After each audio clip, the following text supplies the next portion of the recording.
Welcome back, and thank you for tuning into Midnight Affairs Tales. We appreciate every single one of you. We'd love to know what part of the world you are watching from right now. Let us know in the comments. Now let's dive into today's story, Chapter 1. The box was not supposed to be there. Ryland Boone stood at the top of the ladder, flashlight clamped between his teeth, dust swirling around him in the attic's stagnant air. He had come up looking for a blown fuse line. What he found instead was a cardboard box wedged behind an old stroller, sealed with duct tape and age. He knew how to move silently. Years in special operations left muscle memory he could never forget. Still, his hands trembled slightly as he opened the box. Inside, papers, photos, one sealed envelope. It was yellowed and brittle. On the front, in Marla's handwriting, "Do not open. Private. For LH only." LH? He flipped the envelope over. No return address. No postmark. Just a date in the corner, April 17th, 2012. Ryland's mind snapped back to the year. He had been deployed in Kandahar. 5 months into a classified joint op zero contact with home. Marla said everything had been fine. He took the envelope downstairs, set it on the kitchen table like a live grenade, and stared at it. He did not open it. Not yet. Instead, he picked up his phone and searched something that made his stomach twist: Lane Boone birth certificate. When it loaded, he stared at the screen. He did not blink.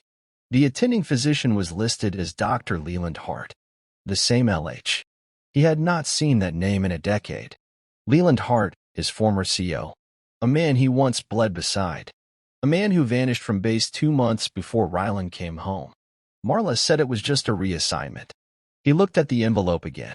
What the hell had he buried all these years without knowing? What did Marla hide from him while he was fighting for her freedom? He heard the front door slam. Marla's heels tapped across the hardwood. She saw the envelope on the table and froze. Ryland's voice was low, cold. "Who is LH, Marla?" She stared at him, eyes wide, blood drained from her face. He asked again, "Who is he?" She opened her mouth, then closed it. Something in her posture shifted. Defensive. Calculating. She was not surprised he found it. She was afraid of what he would do next. Was it just an affair, or something worse? Wait. If this story gave you chills or made you think twice about trust, don't just scroll away. Hit that like button to support the channel, and subscribe if you never want to miss another jaw-dropping tale. We drop new stories every week that'll leave you speechless. Join the family, because here, every story hits different. Now, let's dive back into the story. The steak was untouched on the grill. Ryland stood by the patio door, arms crossed, eyes fixed on Marla as she tapped away at her phone. Her excuses had become clockwork: late court filings, urgent client calls, deadlines. Always some emergency that pulled her away. But tonight was supposed to be family dinner. Lane's last week of school before summer. She had asked for burgers and movie night. Instead, Marla had walked in, glanced at the table, and muttered, "Crap. I forgot." Forgot. Ryland watched her from across the room. Her smile when she apologized was too symmetrical. Her apology came too fast. "Big case. Boss dropped it on me last second. You know how it is." No, he did not. His work had never allowed for last-second surprises. Precision was everything. And Marla used to be the same way. Her law career was built on control and preparation. This flurry of chaos, it was not her. Or at least, not the version he married. "Mind if I shower first?" she asked, already walking toward the stairs. He said nothing. Her phone buzzed on the counter. She had left it unlocked. That never used to happen either. One name. Over and over. Leland Hart. He picked up the phone, opened the message. "LH? Still on for Sunday? Same hotel. Bring the green folder." Marla, of course. Same time. A hotel. A folder. What the hell was in it? He heard the water start upstairs. Ryland moved fast, air thin in his lungs. He copied the message, took photos, then slipped the phone back like it had never moved. When Marla came down 20 minutes later, towel in her hair, he had already poured 2 glasses of wine. He handed her one, smiling. She blinked. "What's this?" "Thought we could talk. Like old times." He watched her hesitate. She took the glass, smiled back. But her hands shook when they touched the stem. He had seen that shake before. On a man defusing a roadside bomb. Lane Boone was not stupid. She had seen the way her father stared at her mother lately, quiet, calculated, like he was waiting for her to make a move. Something in the air between them had changed, and no one had told her why. So she started looking. It started small.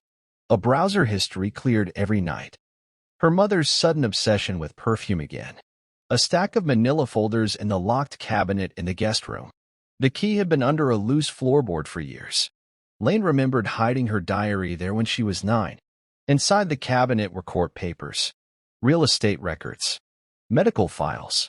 She pulled one page out by accident, nearly ripped it in half. But one word stopped her.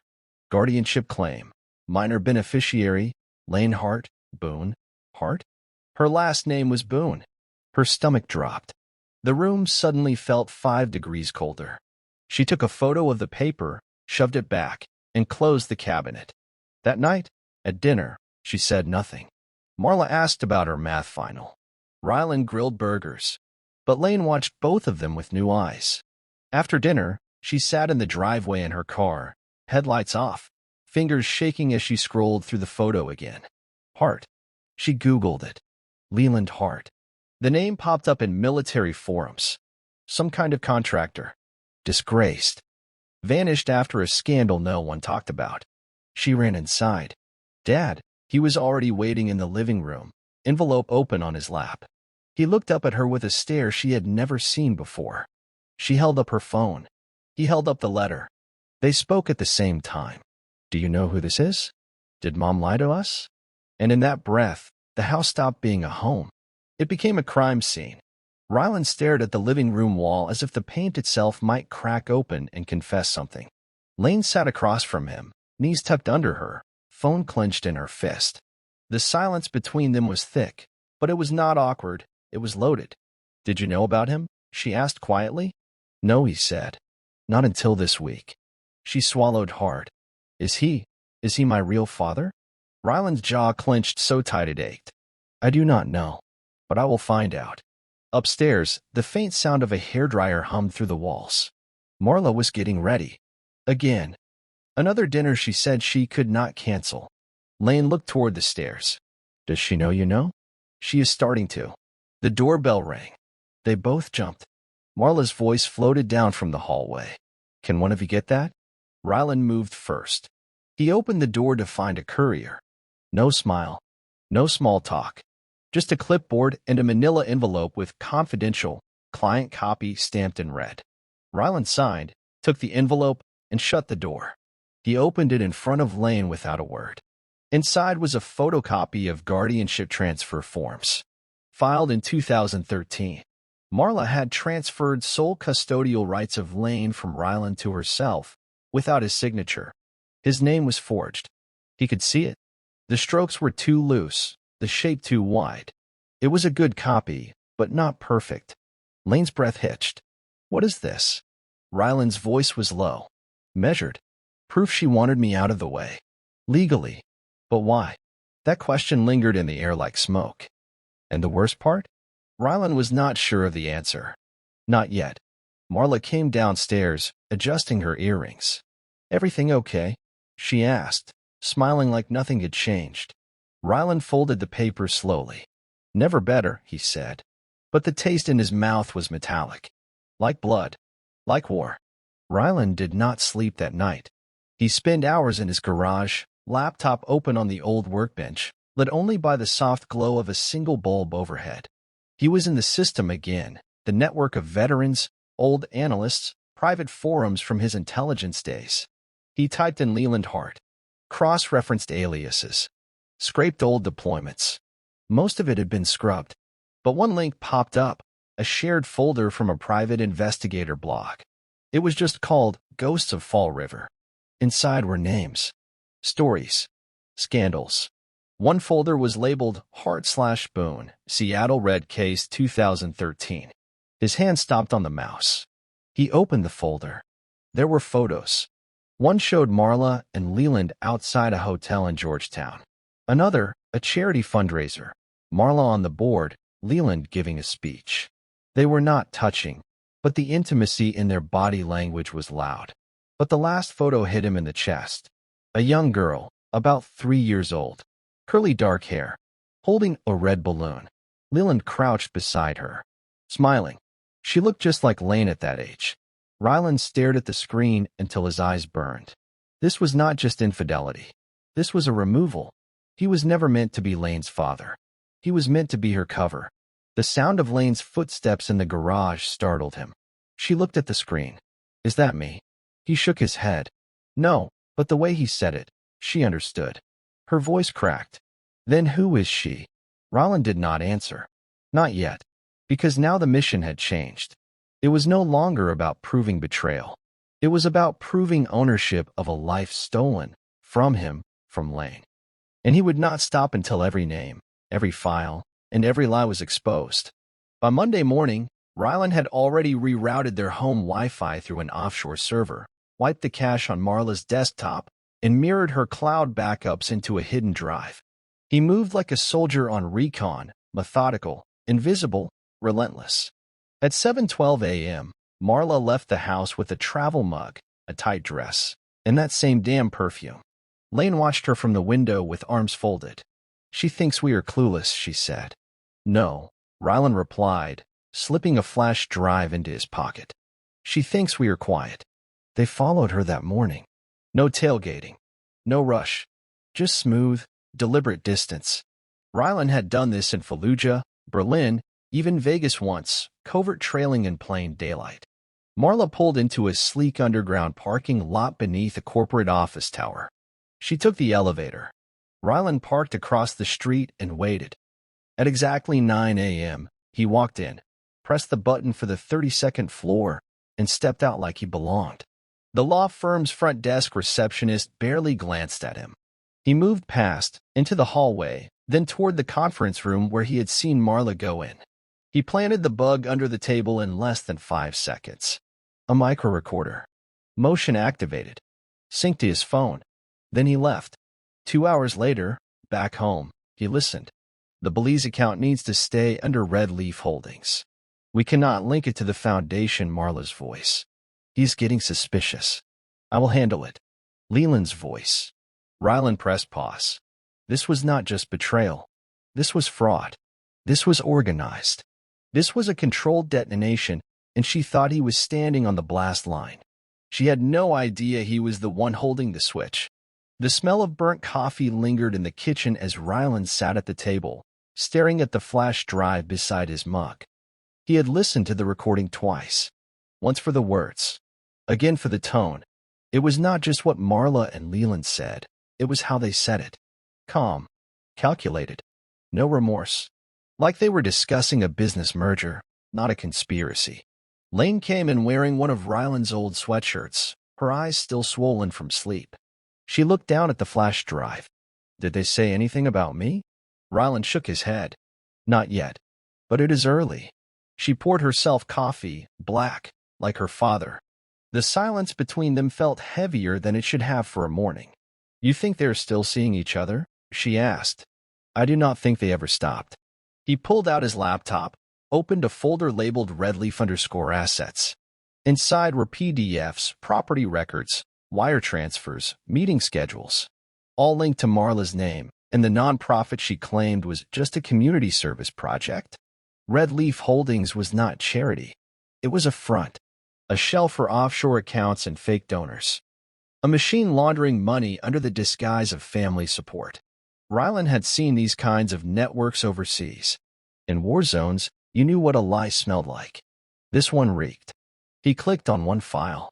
Transfer date, July 2013. Amount, $285,000. Beneficiary, L. Hart. The same year Lane started kindergarten. Ryland's hand tightened on the mouse. It all fit now. The affair was never just emotional, it was logistical. Tactical. She used him as a decoy while setting up her real life with Leland behind the scenes. And worst of all, she smiled through it. Every family photo, every holiday, every kiss goodnight. It was all a prop. Ryland closed the laptop. We are not just dealing with cheaters, he said. We are dealing with criminals. Lane stared at the screen, her voice barely above a whisper. So what do we do? He looked at her, steady, focused. We start the war. Marla was waiting for him at the kitchen counter when he came back from his walk. I found the flash drive, she said, voice cool, almost rehearsed. You really think I would not notice a bug? Rylan kept his face blank. You think I care what you find? She added, sipping wine like she was untouchable. You want to play detective, Rylan, be my guest. But you better be ready for what you dig up. He took off his jacket, hung it on the back of the chair. Calm. You and Leland. When did it start? She smiled, but it did not reach her eyes. Do you really want the details? I want the truth. Her lips tightened. She placed the wine glass down. 2011, right after Lane was born. You were gone. I was alone. And he was there. Rylan nodded once. No reaction. No explosion. Why him? She leaned in slightly. Because he did not look through me. Because he listened. Because he made me feel alive again. Her voice had sharpness now. Blame. Like this was somehow Rylan's fault. You forged my signature, he said. Marla blinked. What? The guardianship papers. July 2013. You made it look like I signed off. You took full custody of Lane without telling me.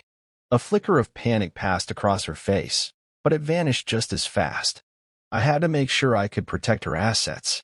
No, Rylan said. You had to make sure I could not stop you. She stood up, fury rising. You think this is just about some affair? You think I did all this for fun? You left. You disappeared into war zones. I built a life. I built stability. He stepped closer. You build a lie. Marla's eyes locked with his. If you push this, Rylan, you will lose everything. He held her gaze. I already did. The office for Red Leaf Foundation sat in a newly remodeled 2-story space downtown, wrapped in glass and granite, with motivational quotes etched on the lobby walls. Give. Grow. Change lives. Rylan walked through the revolving door in a gray button-up and baseball cap. Lane waited outside in the car with a live feed open on her tablet. The mic in his collar was hot. A receptionist greeted him with too much cheer. Do you have an appointment, sir? I was hoping to speak with someone about setting up a donor account, he said, smiling. I heard good things. The receptionist nodded and stepped away. Rylan scanned the room. Walls full of staged photos, smiling kids, handshake ceremonies, framed plaques. But the faces in the photos were blurred. Too generic. Too perfect. 2 minutes later, a woman in heels and a fitted black blazer stepped into the lobby. I am Melissa. I manage donor outreach. What can I help you with today? I am interested in how donations are routed, Rylan said. Melissa's smile faltered for half a second. Well, we partner with several overseas programs, but everything is above board, of course. Of course, Rylan echoed. She led him into a small glass office. Lane's voice buzzed softly in his earpiece. You are on camera. I have visual on her LinkedIn. She used to work in corporate tax law. Melissa poured him coffee he would not drink. I noticed one of your major beneficiaries was Leland Hart. Impressive background. She froze again, masked it with a cough. I believe he was part of an older initiative. No longer involved. I think he is very involved, Rylan said, letting just a sliver of threat show. He stood up, handed her a business card with no phone number, just a web address that linked to a mirrored file dump. If anyone asks, you met a potential donor. If they ask again, tell them you lost the lead. He leaned close. Tell Leland I said hello. He walked out without another word. In the car, Lane stared at him. You just burned a bridge. Rylan looked ahead. No, I lit the first match. The morning sky over Tacoma was colorless, just gray and colder than it should have been. Rylan stood in the backyard, his boots sinking slightly into the frost-glazed grass as he replayed the conversation with Melissa from Red Leaf in his head. She had lied, obviously, but not well. He had seen fear before, in soldiers, in enemies, in civilians caught in the middle. Melissa had it. It was subtle, but it was there. The twitch at her brow. The hesitancy before saying Hart's name. That woman was not just HR. She was deep in it. Inside the house, Lane was at the dining table, phone in hand, headset on, sifting through dozens of public records, matching business addresses to donation receipts. "I think I found something," she called. Rylan stepped inside, wiped his boots on the mat. She turned the laptop toward him. "Look, this donor," she pointed to a scanned form. "Same name appears as a vendor on the city's housing contracts. But they do not have a website. No physical address. Nothing." He leaned over her shoulder. "Same signature pattern as the Belize account forms." She nodded. "And two more donors traced to the same P.O. box. One of them is listed as an out-of-state shell." Rylan took a deep breath. "That is how they wash it. Red Leaf receives clean donations. Routes it to fake vendors. Money disappears into offshore holdings." Lane's voice was low. "And Mom's name is on every board meeting since 2015. They stared at the screen. It was no longer just betrayal. This was structured financial crime. Wire fraud. Falsified tax documents. Stolen estate funds. "I want to report them," Lane said. "Not yet," Rylan replied. "We do not alert them until the final strike." He closed the laptop. "They built a network on lies. We will take it down, piece by piece." The sky was already dim when Rylan parked across from the parking garage on 7th and Ashmore. He had memorized the schedule. Tuesdays, 3:07 p.m., Marla met an unlisted vehicle near the stairwell exit. No plate. Tinted windows. Same routine for the past 5 weeks. She claimed she was volunteering at the firm's pro bono clinic. Rylan had set up a hidden cam 2 levels above the drop point. Low angle, motion triggered. The previous week's footage showed her stepping out of her car with a manila folder, looking over her shoulder, and sliding it through the SUV's window. No handshake. No words. Like clockwork. He checked his watch. 3:04 p.m. Lane sat beside him in the passenger seat, headphones plugged in, watching the live feed from the parking cam. "There," she whispered. The black SUV pulled in. Marla followed seconds later, in heels, crisp black coat, folder in hand. Rylan's jaw tightened as she looked around, nervous but practiced, and walked straight to the vehicle. She handed the envelope through the cracked window. Then the SUV drove off. No plates. No sign. "Did we get the footage?" he asked. Lane nodded. Camera was live. Angle was clean. Good. They waited until Marla pulled away before exiting their car. Rylan crossed the street, climbed the stairs, and retrieved the camera in under 2 minutes. Routine. Quiet. Back home, they reviewed the footage frame by frame. Rylan froze it on one frame, the driver's hand. A distinct silver ring. He zoomed in. "I have seen that ring before," he said. "Military retirement, Silver Division." Lane looked up. "So that driver is not just a courier. He is one of Hart's old guys." The message was clear now. This was not some side affair. This was a network, an operation. And Marla was right in the middle. That night, Lane stood in the bathroom, staring at her own reflection. She tried to trace what part of her might belong to someone else. The curve of her nose? Her height? The sharp line of her jaw? The girl in the photo beside Leland, was that her half-sister? Or a pawn in some forgotten plan? She touched the scar on her left wrist. A childhood accident. But she could not remember if her mother or father had been there when it happened. Suddenly, the past felt blurred. She walked into the living room where Rylan sat reviewing phone logs. His laptop screen glowed with lists of numbers and call durations. One number repeated across weeks, late nights, early mornings, weekends. "You were the one who stayed," she said. He looked up. "You never asked for credit. You never yelled. You just stayed." "I made a promise," he said quietly. "To you, not her." Lane sat beside him. Her eyes were glassy, but her voice was steady. "What if this goes to court? What if we prove the fraud, the theft, the custody change? Then we give it all to the authorities. IRS, FBI, Bar Association. We take it public. They do not get to hide anymore." She nodded. "But what happens to me?" Rylan paused. "You get the truth. You get your name back." Lane's lips trembled, but she nodded again. Outside, wind scraped against the windows. Somewhere in the house, an old floorboard creaked. They both sat in silence. knowing the next step would be louder than anything they had done so far. Lane looked at the folder of court documents, then at her father. "I am ready." Rylan reached over and squeezed her hand. "So am I." Rylan sat in the dim light of his garage, the map on the wall now covered in red strings and pins. It looked like a crime board from a war room, because that is exactly what it was. This was no longer about a failed marriage.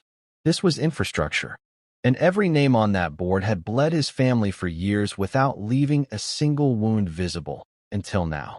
Lane entered with a folder clutched to her chest. "I pulled the tax filings on Red Leaf's partners," she said. "Half of them are registered out of state. No proof of activity. They are just shells." Rylan nodded. "And the others?" She hesitated. "One of them lists your name as a former board member." He looked up, frowning. "Excuse me." She handed him the paper. There it was in bold. Rylan A. Boone, strategic advisor, inactive. "I never signed anything for them," he said. "I know. That is the point.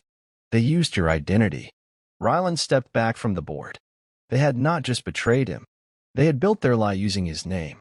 A name tied to a military record, to clean government service, to valor. And they forged it like it meant nothing. "Every single asset they have is built on falsified legitimacy," he muttered. "And I was the cover." Lane looked at the board. "So what do?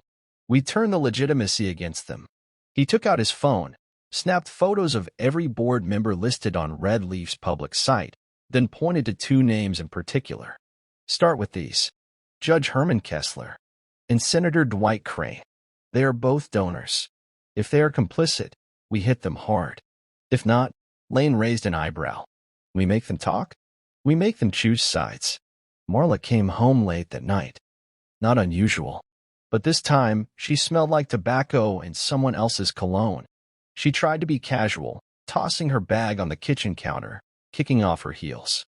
Her eyes scanned the room once. No sign of Rylan. She did not know he was watching her from the back hallway. When she stepped into the living room, he was there, sitting in the dark, hands clasped in front of him like he had been waiting for hours. She flinched, composed herself quickly. "Seriously," she said, "we're doing the shadow in the dark thing now?" Rylan said nothing, just stared. "Say what you came to say, Rylan," she added, voice sharp. "I am tired." "I know," he said. "I can see it in your eyes." She rolled hers. "This again.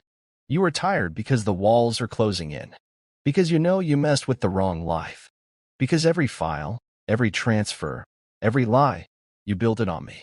Her voice dropped to a near whisper. "You were not there. I was there in every photo, every medical bill, every school form. I was there in the background of the life you faked for everyone else." Silence. "Leland," he continued, "that is who you chose. Not just to love, but to trust with everything. I had no choice." "You had every choice," he said, "and you still chose wrong." She stared at him, lips trembling. "Lane is mine," he said. "I do not care what any paper says. I raised her. I stayed. You used both of us. But now, we are done playing quiet." Marla's voice cracked. "You would destroy me?" "No," he said. "You did that all on your own." Senator Dwight Crane was not an easy man to meet, especially not without going through his gatekeepers, donors, or lawyers. But Rylan knew how to get to people like him. He walked into the senator's charity brunch like he belonged there, suit clean, tie knotted, jaw set. The crowd was old money and polished pretense. A security badge on his chest marked him as event support. He found Crane shaking hands near the champagne bar. Rylan moved fast, quiet. "Senator Crane," he said, slipping a thin file into the man's coat pocket. "You have been attached to a fraud network. I suggest you check page 3. Crane blinked, stepping back. "Who are you?" "Someone whose name was stolen to fund your reputation." Crane looked around. "This is not the place. Exactly why I chose it." And just like that, Rylan turned and walked out. Clean. Precise. No drama. By the time he returned to the car, Lane had already pulled up Crane's staff calendar. "You think he will talk?" she asked. "No," Rylan said, slipping off his blazer. "But he will panic. And when politicians panic, they throw people under the bus." He pulled out his phone and sent an anonymous email to the Tacoma Ledger. Subject: Red Leaf's political trail. Start with Crane. Then he leaned back in the seat. They built everything to look untouchable, he said. But nothing is bulletproof when the shots are coming from inside the house. Lane watched him carefully. You ever scared? She asked. Ryland stared out the window. Every time. But fear keeps your aim steady. And outside, the headlines were coming for them all. The lawyer Ryland met with sat behind a desk made of reclaimed oak, fingers tapping a pen rhythmically. He was ex-military too. You could tell by the way he sat, shoulders square, eyes always scanning. You are not looking for a divorce, are you? The lawyer said. No, Ryland replied. I am looking to destroy a fraud machine. She just happens to be standing in the middle of it. The lawyer opened the folder. Inside, forged guardianship paperwork, screenshots of offshore wire transfers, a list of corporate shell names tied to Red Leaf Holdings. You know this is enough for 3 federal agencies to open files, the lawyer said. And if what you are saying about Senator Crane holds up, this will not stay quiet. It is not supposed to. You really think you can protect your daughter through all of this? I do not think, Ryland said. I plan. The lawyer nodded slowly. You want strategic exposure. Timed leaks. Coordinated pressure. Exactly. I want this to fall apart from every angle at once. Financial, legal, reputational. The lawyer leaned forward. You are asking for war. Ryland's eyes did not waver. Then I need a general. When he walked out of the building, Lane was waiting across the street, standing next to a coffee cart, watching him. You ready to make this official? She asked. Already did. She handed him a cup. Black. No sugar. Like always. Ryland sipped, eyes fixed on the skyline. From now on, we do not warn. We expose. At exactly 12:01 a.m., Ryland pressed send. It was a coordinated strike, emails scheduled to drop into inboxes across state and federal departments. Anonymous tips backed by evidence. Documents, photos, timestamps. All linked to the Red Leaf account trail, Marla's fake guardianship, and Leland Hart's involvement. A second round of leaks hit the inbox of an investigative journalist from the Tacoma Ledger who had once covered defense contracting fraud. The subject line was simple: you missed a war. Here is the body count. While the world slept, the network began to tremble. At 1:47 a.m., Lane forwarded 3 more PDFs to the Department of Treasury's Fraud Division. By 2:30, their burner phone received a silent text from Ryland's contact inside the IRS. Flagged. Opening file. Full audit coming. By sunrise, Ryland and Lane sat in their living room, watching the news on mute. Headlines had not broken yet, but they would. Ryland stood and stretched, bones popping like they always did after a mission had begun. This next part is where they panic, he said. Lane sat cross-legged on the couch, documents spread around her like war maps. You think they will come for us? They will try. She looked at him. And if they do? Ryland walked to the garage door and opened it. Inside was his safe. Old, dusty, but untouched. He punched in the code and pulled out a metal box labeled classified, decommissioned. Inside were 2 cell phones, a GPS tracker, a burner laptop, and 1 cold steel object wrapped in cloth. Then we remind them, he said, some ghosts still know how to fight. Marla's face was everywhere. By 8:10 a.m., the Tacoma Ledger had published its first exclusive, local lawyer tied to multi-million-dollar nonprofit laundering scheme. Her name was in the second paragraph. By noon, 3 ethics complaints had been filed with the state bar. One included a screenshot of the forged guardianship document, verified against her notary license from 2013. She called Ryland at 1:02 p.m. He did not answer. She called again. Then again. Finally, she sent a message. We need to talk. Now. Ryland showed the message to Lane. She read it, then set the phone down. Let her wait. But Ryland knew this part of the game. When the enemy starts running, you let them panic just enough, then press hard. At 4 p.m., Marla showed up at the front door. Unannounced. Makeup cracked, voice shaking. I want to talk to my daughter, she said. Lane stood behind Ryland. Silent. You lied to me, she said, voice cold. You used me. You sold me like paperwork. It was never like that, Marla said, her voice cracking. I was trying to protect you from him. From the truth. Leland is— Stop, Lane said. You do not get to rewrite this. I gave you everything. No, Lane said. You gave me nothing that was not stolen first. Ryland stepped between them. You need to leave.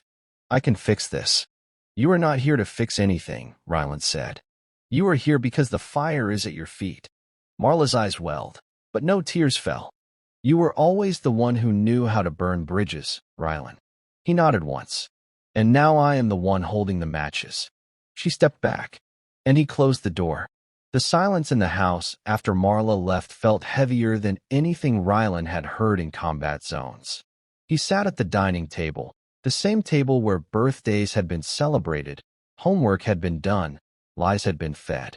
Lane stood in the hallway, holding a letter she had pulled from one of Marla's old storage bins. It had no envelope, just handwriting.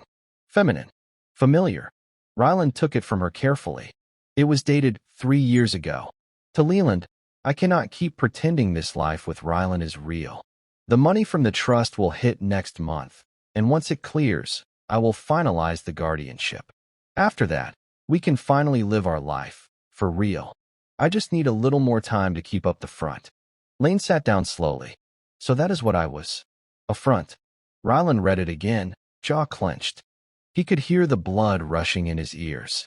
She lied to both of us, he said. You were never part of her future. You were her leverage. Lane blinked rapidly. She took the trust money. That was supposed to come to me when I turned 18. Ryland nodded. She filed the paperwork to block access. You would have never known if we had not started digging. Tears slipped down her cheeks, but her voice stayed hard. I want it all back. Every dollar. Every lie. I want her name tied to everything she destroyed. Ryland reached across the table, took her hand. We will. And when this is over, she will not be able to sign a check without hearing our names.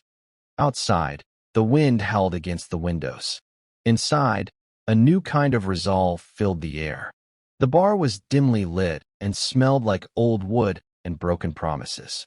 Ryland slid into a booth near the back. The man who met him there looked different from the years in service. Bulkier now, a limp in his left leg. But the eyes, those were the same. Sharp. Watchful. Thomas Lind, the man said, extending a hand. Used to run logistics under Hart. Back when we thought he was still one of the good guys. Ryland shook his hand. I heard you walked away after the Dubai op. Thomas nodded. Because I found out he was not just covering deals. He was making them. Weapon contracts. Ghost fund routing. And when I refused to sign, they scrubbed my file. I need everything you have on him, Ryland said. I am going after Hart. And I am not just aiming for an affair. I want the whole machine to fall. Thomas looked him over. You really think this is about cheating? No, Ryland said. It is about justice. Personal and professional. He stole a family. He built a pipeline of lies under government radar. And he did it with my daughter's name written across the front. Thomas reached into his coat and pulled out a flash drive. Everything I kept. Names. Schedules. Deals tied to Red Leaf and his side ops. Ryland took it. What do you want in return? Nothing, Thomas said. Just make it public. Let people see what he really is. Ryland stood. I will. As he left the bar, the drive clenched tight in his hand.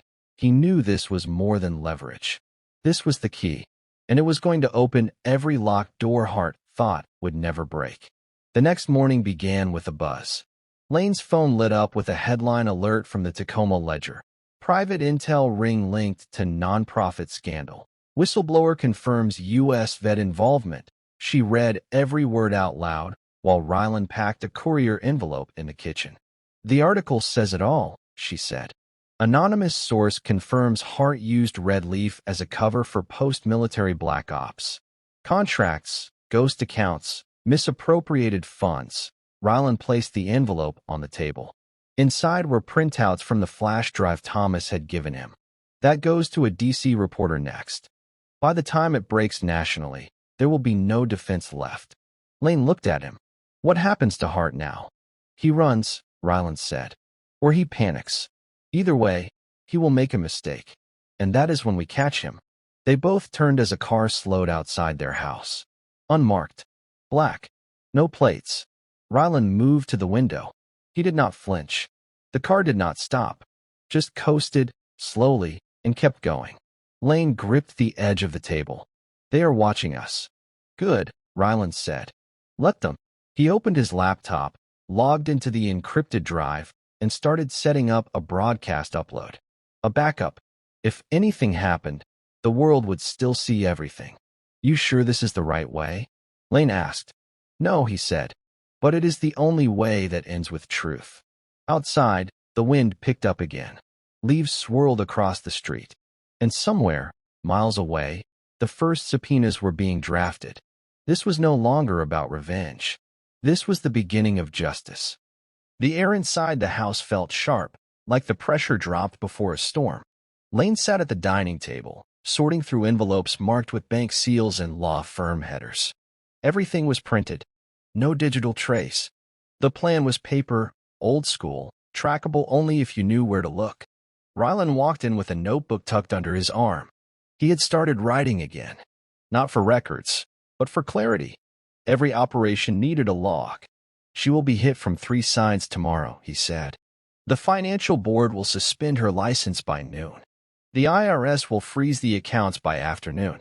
The press, they will not stop until someone resigns. Lane looked up, her expression unreadable. You sure she deserves all of it? He stared at her. She took your name, your future, lied to your face for years. She chose this. I am just turning on the light. Lane nodded, slowly. She sent me a message. Ryland stiffened. What did she say? She said she did it all for me. That everything she stole, she did to protect me from Hart. She is still trying to spin it like she was the hero. Ryland exhaled through his nose. She never protected you. She protected the image, the control. You were leverage in her game. And now she wants to rewrite history because the camera is finally facing her. Lane folded the message and tossed it into the trash. I do not need her version anymore. Ryland placed a hand on her shoulder. She underestimated you. She underestimated both of us. And somewhere in the silence that followed, the house no longer felt like a battleground.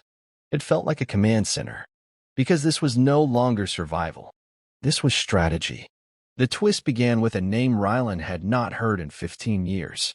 It showed up on a flagged IP address. A server ping from a secured terminal in Arlington. Hidden in metadata. Encrypted in hex, but Ryland knew the pattern. It was a call sign. Wolf 3. Only one man had ever used that alias in joint Blackwater and Pentagon contract deployments, Leland Hart. He was not just a retired officer. He was still active. Ryland's jaw tightened as the screen lit up with cross-reference pings. Hart had rerouted government contracts under phantom firms for over a decade. Some tied to defense logistics, others to energy.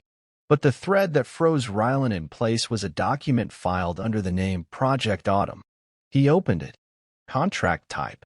Identity securing and custodial proxy beneficiary. Minor, Lane Hart. Filed. September 2010. Location. Fort Meade authorized by Lieutenant Colonel Leland Hart, proxy guardian assigned. Ryland Boone. The document was real. Ryland was not just a cover. He had been chosen. Used. Before Lane could even walk, Hart had embedded him legally, secretly, as the legal fallback. If anything went wrong, if exposure ever came, Ryland was the build-in fall guy. He stumbled back from the desk. Lane rushed in. What happened? He turned the screen. I was assigned to you. Her eyes widened. What does that mean? I was never just your father by love. I was your contingency. She stepped closer, face pale. So this was always planned? Even before I could talk? Before I could choose? Ryland did not answer. He could not. Because this was not just betrayal anymore. This was engineering. A family built from classified paperwork. A fatherhood stolen by orders. A daughter caught in a blueprint of power. The house lights flickered once at 2:16 a.m. Lane sat up on the couch, startled. Ryland was already at the circuit box before she moved. They cut the feed, he said. On purpose. not by accident. He pulled open the drawer by the hallway desk, grabbed the backup router, and plugged it in. The security system rebooted. Cameras came back online, except one. The garage feed was down. Rylan pulled his sidearm from the safe and moved through the hallway silently. Outside, the neighborhood was still. Too still. He moved to the back door and opened it fast, scanning the yard. Empty. Then the motion light in the driveway blinked on. A figure stood just beyond it, hooded. Still, not moving forward, not moving away. Rylan stepped outside slowly, firearm lowered, but ready. "Wrong house," he said loud enough to carry. The figure said nothing, then turned and walked away. Lane stood behind the curtain inside, breath held. "They are watching us," she whispered. Rylan walked back in. "No," he said. "They are warning us." She turned. "Why now?" "Because we found something they never wanted seen." He turned off all the lights, moved into the garage, and opened the hidden floor safe. Inside were duplicates of every file. Flash drives. Printed records. Physical proof. If anything happened to them, someone else would keep the mission going. "This has outgrown us," he said. "We are not just dismantling a betrayal anymore." Lane stepped beside him. "We are dismantling a system." And outside, in the dark, someone else was already planning the next move. But this time, so were they. The kitchen table looked like it had been hit by a government raid. Documents everywhere. Crumpled post-its. Printed emails. Files marked Project Autumn spread open like a war crime confession. Rylan stood by the window, eyes fixed on the empty street. He had not slept. Neither had Lane. The whole house hummed with a low, invisible current, like it knew something was coming. "They used me like a weapon," he muttered, mostly to himself. Lane sat across the room, rubbing her temples. "You were 27 when they signed that paper. Just out of your last tour. You would have trusted orders. That is what makes it worse." He turned to her. They knew exactly who to target. Someone disciplined, detached, loyal. Someone who would not ask questions if you handed them a child and said, "This is your family now." Lane looked up, voice soft. "But you became my father anyway." "That is the part they could not predict," Rylan said. "They counted on my silence, not my love." The buzzer rang at 9:02 a.m. Rylan checked the monitor. No one on the front steps. Then a file slid under the door. Slim, labeled counter warrant in bold red. Lane picked it up, flipping it open. "It is a warning," she said. "They are filing injunctions, trying to silence the leak." Rylan stepped back. "They're going legal now. Fast. We need to move faster." He picked up his keys, grabbed the encrypted drive, and pulled on his jacket. "Where are we going?" Lane asked. "To find the one man who outranks Hart." The nursing home on the edge of Bremerton was hidden behind trees and silence. Rylan parked near the back, out of view of the main entrance. He had not come here in years, not since the man inside had buried 4 decades of military intel and walked away. They signed in under fake names. Lane wore a hoodie. Rylan wore the look of a man returning to war after retirement. "General Bishop is in room 214, the nurse said softly. The room smelled like antiseptic and old dust. But the man inside it, he still held his spine like a Marine. "Rylan Boone," the general said without looking up. "I figured you would knock before the world fell apart." Rylan stepped forward. "I need answers." From 2010. General Bishop slowly set down his newspaper. His eyes were sharper than any civilian his age should have had. "You are here about Hart. I am here about Project Autumn. About my daughter." A beat of silence. "You were the contingency," the general said flatly. "But you already knew that." "I want to know why. Why would they embed a soldier into a civilian's life like an undercover op?" "Because Hart was dangerous. But he had protection. Connections. We could not move on him directly. So we watched. We placed proximity. You were not supposed to be long-term. I stayed." "I know." Rylan's fists clenched. "They signed a child's life away to use her as leverage in a power game." The general nodded, solemn. "And that is why I retired. They wanted control. You gave her a life. Now they are coming for her again," Rylan said. "They want to bury this before it surfaces." The general looked him dead in the eye. "Then it is time we unbury everything." The story broke wide at 3:44 p.m. The Washington Observer dropped the headline first. Private military intel scheme tied to former senator, defense contractors, and nonprofit network. Hart's face was plastered next to a digital map of asset routes, fake charities, and coded operations. Lane read it aloud, one sentence at a time, like it was cleansing poison from the air. "He's exposed," she whispered. Finally. But victory did not feel clean. By nightfall, they received the next blow. Lane's school emailed to inform her that her financial aid had been revoked, pending review of identity inconsistencies tied to the guardianship investigation. She sat in silence. Ryland paced the living room like a soldier between battle zones. "They are hitting back through every open channel," he said. "This is not about protecting themselves. This is retaliation." Lane looked up. "They are punishing me to get to you." "No," Ryland said. "They are punishing us both because we broke their system." He pulled out his phone and made a call. Short, sharp, only 5 words. "It is time to go public." Lane nodded. "Video? Letter?" "Video," he said. "One take. No edits. Truth, raw and loud." She stood. "Then let us burn their version of the story." And as the night deepened, they set up a camera in the living room where it all began. No script, no lawyer, just a soldier and the daughter he never should have had, but would never give up. The camera light blinked red. Ryland stood in front of it, not behind a podium, not in a studio, just his living room, dimly lit, quiet, real. Lane sat behind the lens, recording, eyes locked on him. He took a breath. "My name is Ryland Boone. I am a retired Special Operations Sergeant, a father, and an unknowing participant in a government-level deception involving identity engineering, guardianship fraud, and illegal nonprofit laundering. No dramatics, just facts. They embedded me into a family, assigned me a child to protect, without ever telling me it was part of a larger plan. I raised her. I loved her. I thought she was mine. She still is. But not because they gave her to me. Because I never left." He paused, eyes sharp. "The woman I married and the man I trusted betrayed that trust. They used my name to clean their records. They used our daughter's identity to move money through a nonprofit network that was a front for something darker." Lane leaned closer, barely breathing. "This is not just about cheating.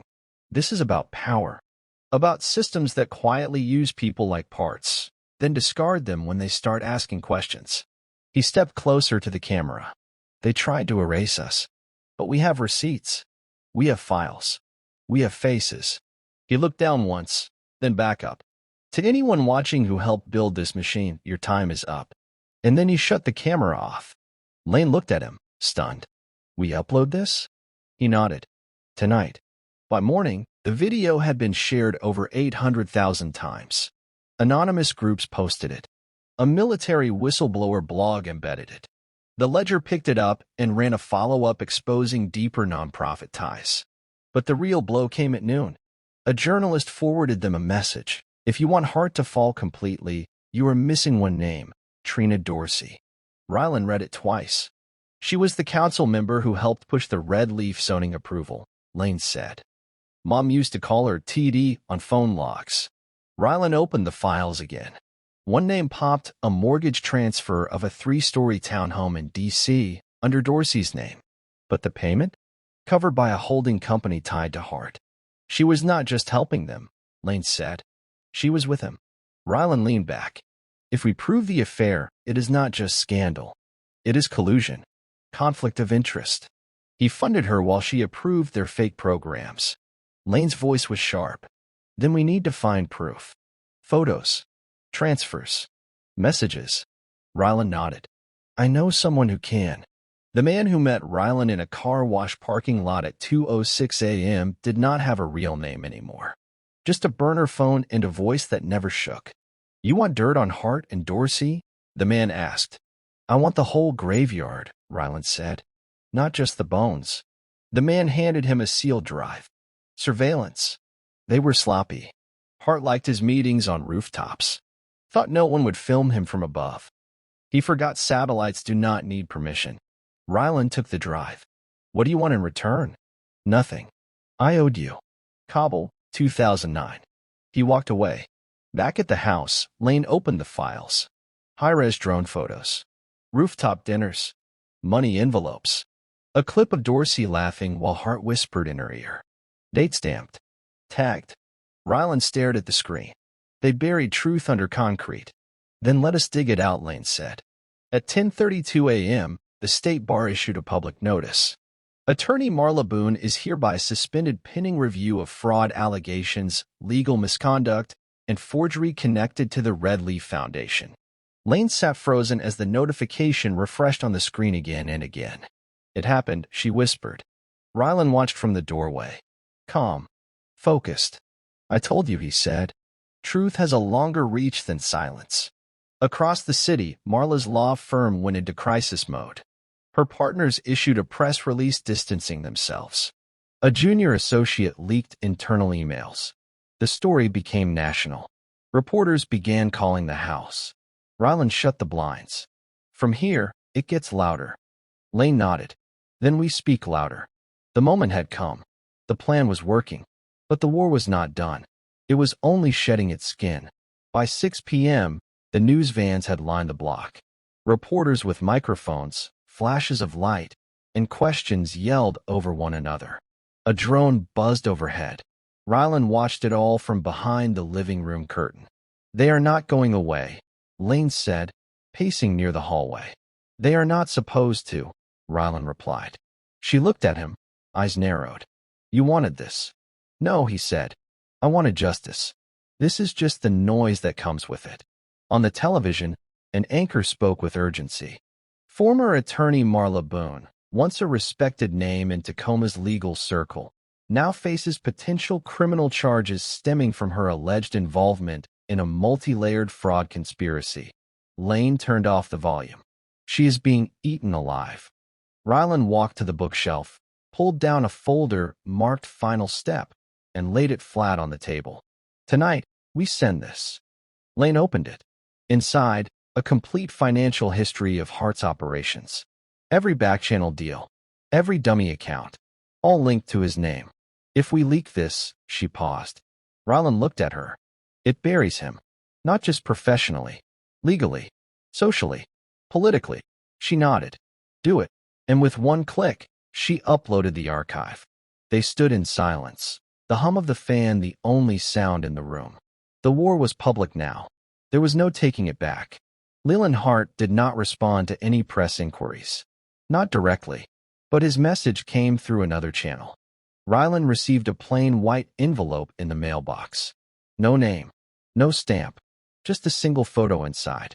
Lane, walking out of her college building, date stamped the day before. He held the photo in his hand as his vision narrowed. He is watching her, Ryland said. Lane came around the corner. What is that? He showed her. Her face went pale. So he is making it personal. No, Ryland said. He already did that years ago. This is just his mistake.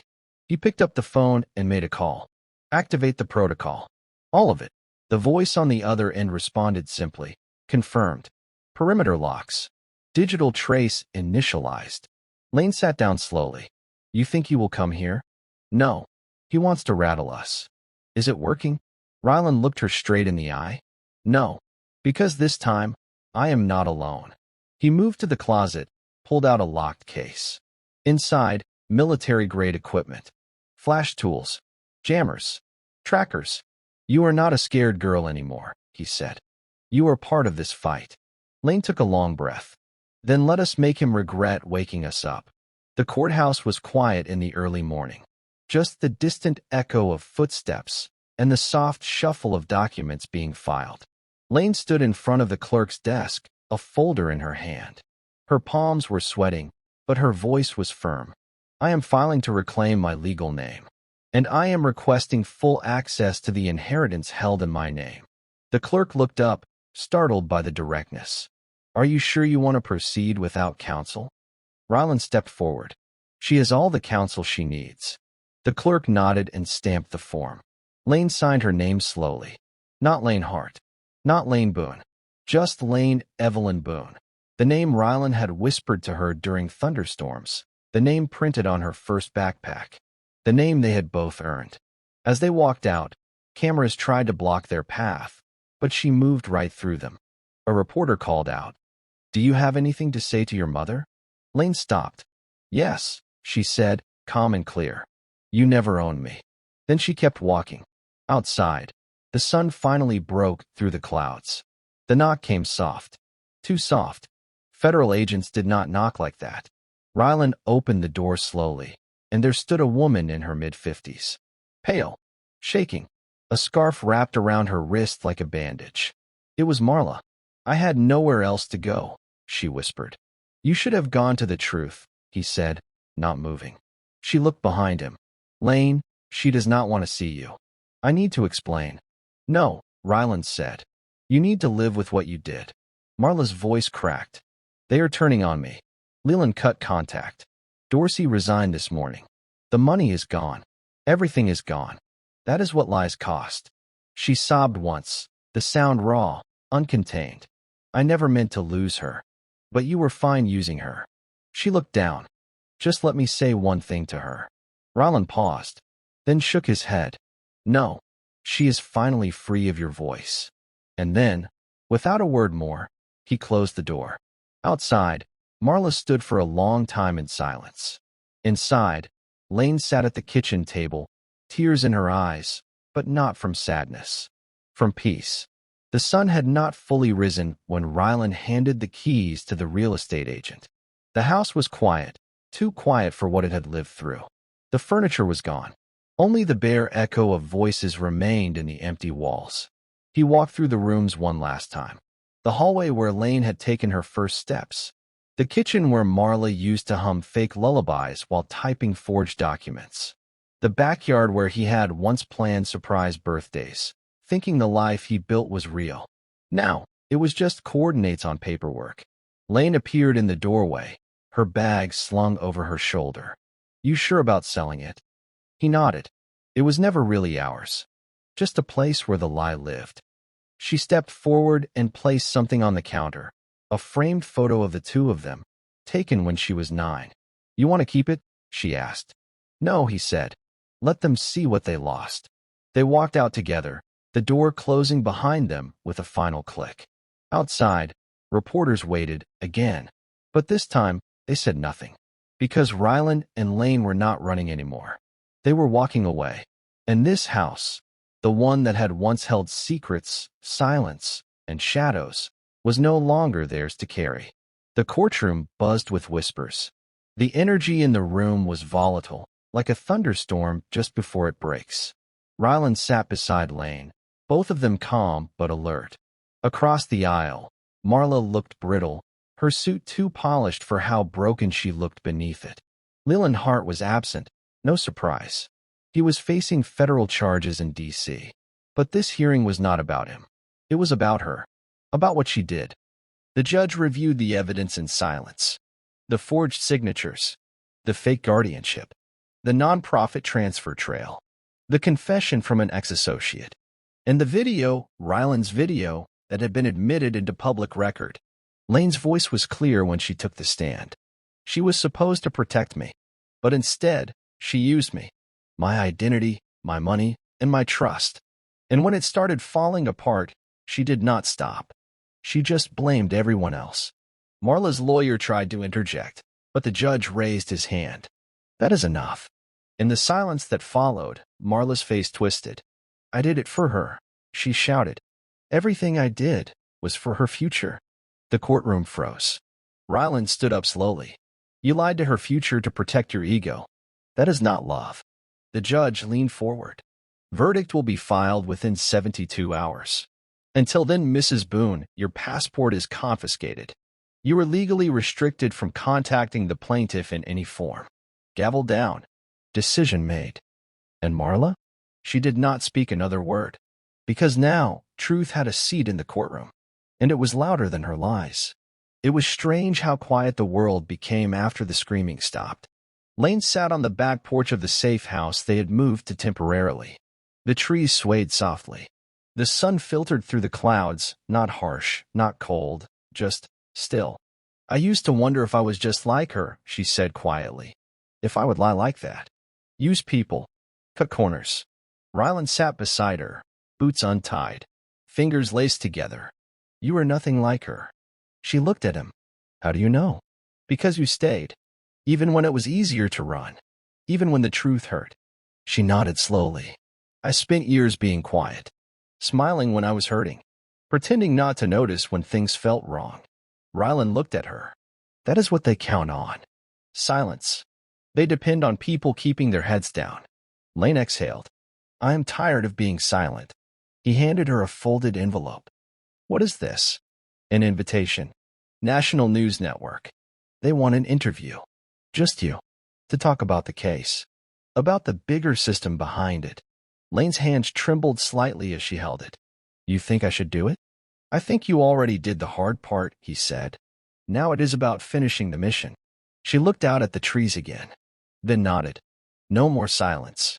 The arrest footage hit the news at exactly 6:15 p.m. Leland Hart, wearing a suit 2 sizes too big, was escorted in cuffs from a private airstrip in Maryland. His face was blank, but his hands trembled. The charges were stacked. Fraud, conspiracy, financial misrepresentation, child endangerment through custodial interference. The court would call it criminal. But to Rylan and Lane, it was personal. They watched from a quiet room in Montana, the flat screen muted. This is it, Lane said. The end of his power. No, Rylan replied. It is the beginning of him living without it. The interview was scheduled for the next morning. Lane would sit in front of the country and explain how identity, trust, and legacy had been stolen, then reclaimed. I will tell them everything, she said. And I will be right behind you, Rylan answered. She turned to him. You know what I want them to remember? What? That I was never their victim. I was their mistake. Rylan smiled. They never stood a chance. The postmark was smudged. No return address. Rylan found the letter on the porch early that morning. He knew the handwriting before he even touched the envelope. Marla. He stared at it for a long moment before taking it inside. Lane was still asleep upstairs. He did not want her to see it, not yet. He sat at the kitchen table and opened it. I do not expect forgiveness. And I know you will probably never even read this. But in case you do, just know I lied because I was scared. Not of you, not of Leland, of the truth, of what I have become. I do not know who I was pretending to be anymore. You gave her a life. I only tried to manage it. If she ever asks, tell her I loved her. Tell her I did not know how to show it without hurting everyone in the process. Rylan folded the letter once, placed it back in the envelope, and lit a match. He dropped it into the sink and watched it burn, slow, curling at the edges until it was nothing but black ash. Marla's words were never going to be the ending. Lane's were. He walked outside into the cold air, felt the wind bite at his skin, and knew some things deserved to disappear. The studio lights were blinding. Lane sat in the center chair, hands folded in her lap. Her voice had been steady through the whole interview. But now, as they reached the final question, she could feel the tension in her chest. The host leaned in. If you could say one thing to the people who built the lie around your life, what would it be? Lane's eyes did not blink. You broke me, she said, but you did not get to keep me. The silence afterward felt heavier than applause. And then the host asked, and to your father?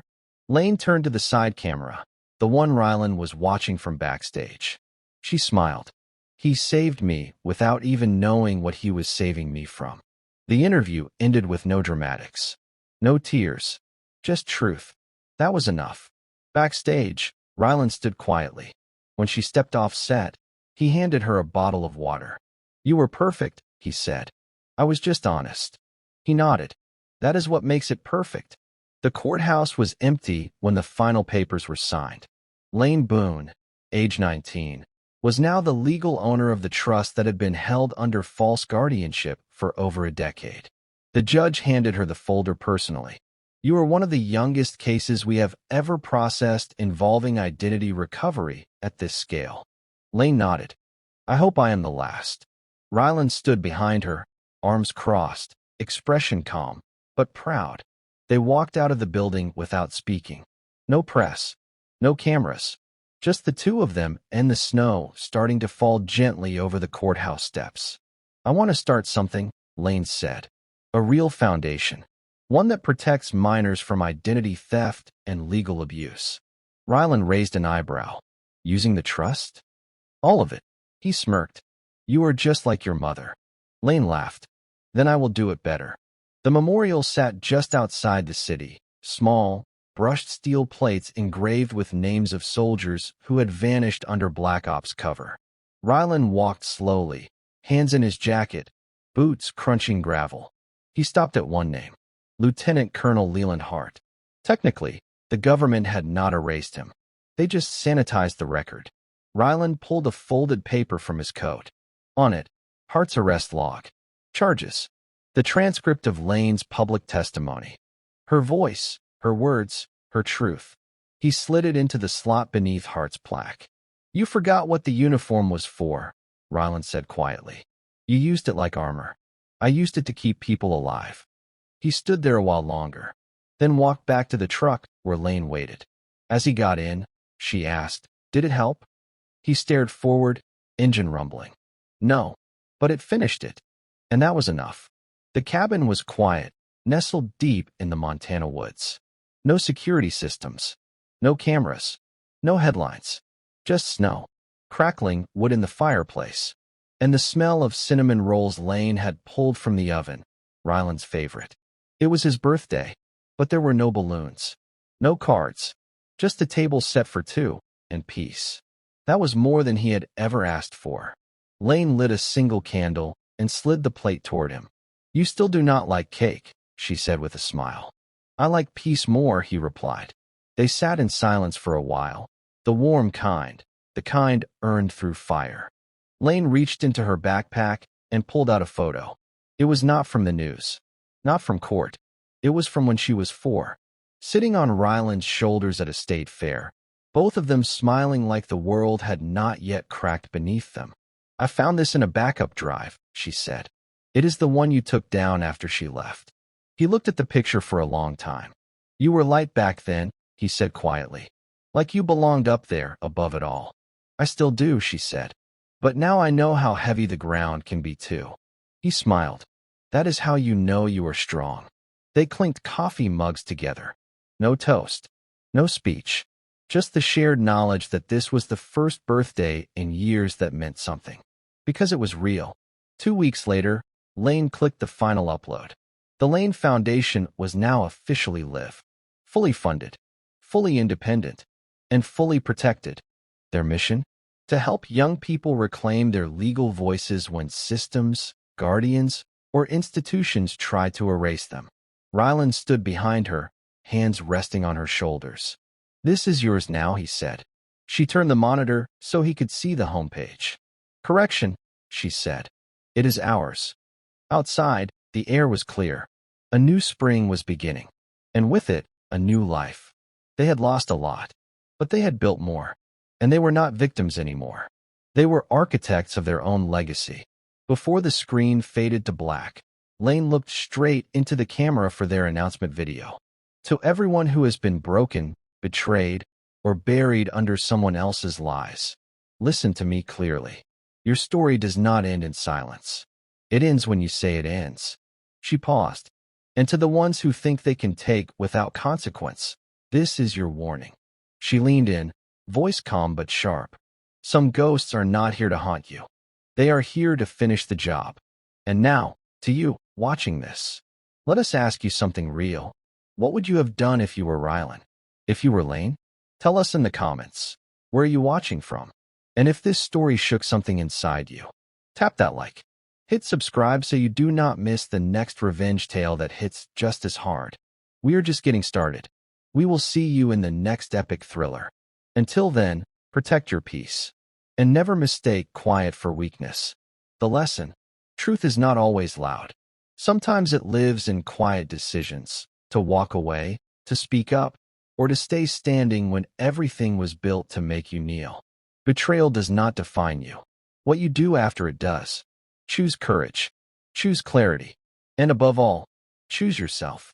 The end.